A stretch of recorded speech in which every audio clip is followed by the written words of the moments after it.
Presentation is about how invasive trout have altered the ecosystem of many bodies of water seen throughout the Sierra Nevada region. Stocked for recreational sport, these invasive trout have been threatening multiple species and has pushed the mountain yellow-legged frog closer to extinction.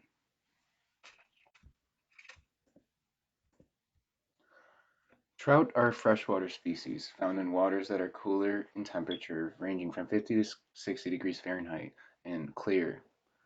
They can be found in North America, northern Asia, and Europe, and have a strong adaptability in variety of shapes and forms. Trouts are capable of portraying different colors and patterns among different environments. They utilize this for camouflage and sometimes even mating. They get darker when being aggressive, lighter when being submissive, or in response to changing environmental background. Between November and February, female trout are seen laying their eggs in gravel nests that are loose and free of silt to allow for more oxygen to flow to their eggs. The eggs usually hatch within a few months and may live up to 5 to 20 years. Unfortunately, only about 5% of young survive past their first year. Trout feed on other fish and soft-bodied aquatic invertebrates like mayflies, tadpoles, and crayfish. For trout living in lake habitats, zooplankton are a large portion of their diet. These trout are also less territorial than river trout and rely on their food sources to decide their territory. They usually move into lakes once they become adults and will migrate back to the rivers to reproduce. The Sierra Nevada region stretches 380 miles along eastern California. It contains a wide variety of habitats, including mountain range, oak woodlands, and many riparian features. It contains many natural wonders, including the highest waterfall in North America, that being Yosemite Falls, pictured in the top right. It also contains the deepest alpine lake, Lake Tahoe, pictured in the top left, and some of the world's largest trees that we see, the giant sequoia. There are 24 native fish that thrive in the Sierra Nevada, including the golden trout and rainbow trout. Historically, before the mid 1800s, bodies of water at 1,800 meters or 6,000 feet were completely fishless. As the figure on the right shows, the black region in the middle is this higher peak of elevations in the mountain ranges where there was no fish. However, on the lower regions or on the outside, the streams, rivers, and few lakes were thriving. In the mid 1800s to the 1960s, non-native trout were continually being stocked into these fishless regions. The non-native trout included brook trout, lake trout, and brown trout, to name a few. The stocking was carried out by large sport fishing groups who wanted to encourage people to go out into these fishless regions and fish for fun. However, in the early 1900s, California Department of Fish and Game took over.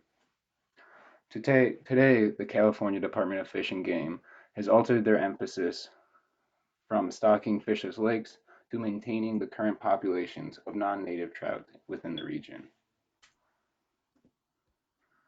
Current populations on the number of trout is minimally researched, and most numbers are estimates from hatchery managers. However, before stocking occurred, only about 1% of lakes contained trout in the Sierra Nevada. The post effects went up to about 63% of all lakes filled.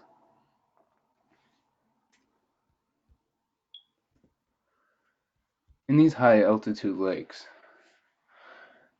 it has a harsh climate environment which leads to multiple endemic species, including mountain yellow-legged frog, California red-legged frog, and foothill yellow-legged frog. The mountain yellow-legged frog, as I said before, is especially threatened by these invasive trout. They used to be found all over the Sierra Nevada at elevations above 1,500 meters, including presence in all the major watersheds on the west and east sides of the region. Many of these species are threatened by the invasive trout.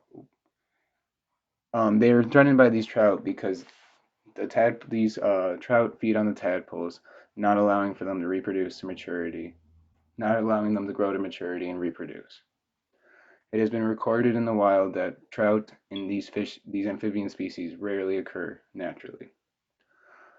Trout has not only made an impact on lowering the remaining population numbers, but also isolating populations from each other. It was reported in 1993 that ever since the first introduction of trout, the mountain yellow-legged frog population sizes have resulted in a 4 times decrease in sizes and a 10 times reduction in connectivity between populations. The smaller numbers and connectivity are leading to a decrease in genetic diversity, which may lead to them to extinction.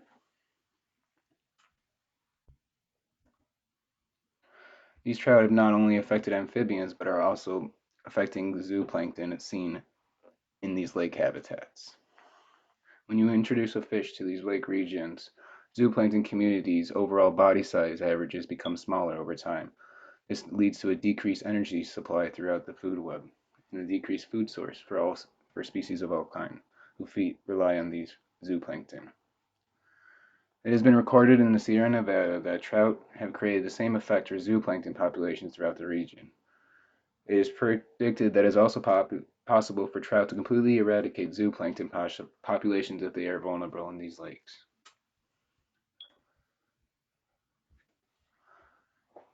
Trout have also been indirectly affecting the mountain snake.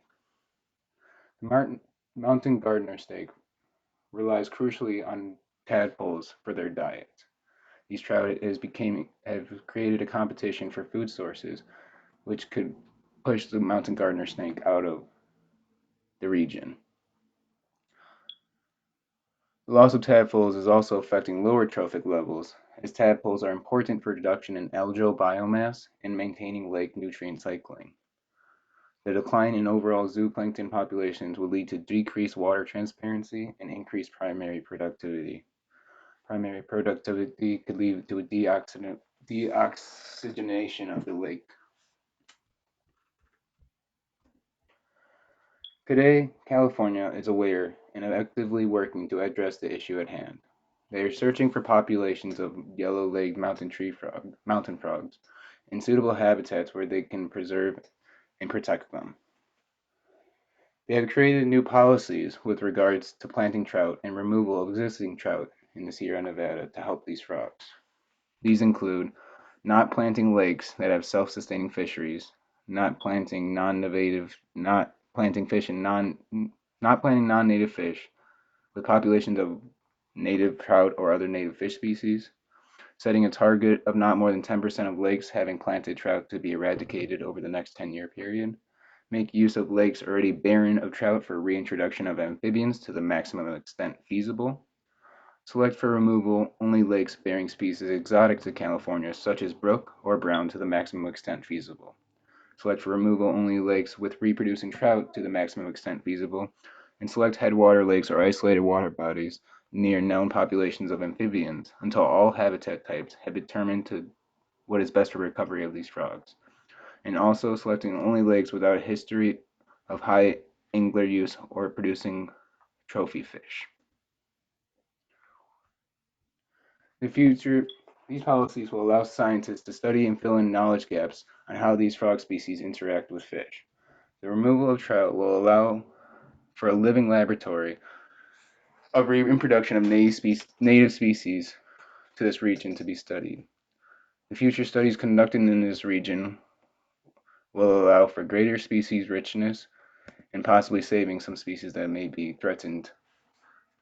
Invasive species are important to maintain and eradicate; if not, they may be detrimental to the ecosystem. We are going through a fifth major mass extinction. Every species we can help survive will be a win for conservation of this region and many regions seen throughout the world.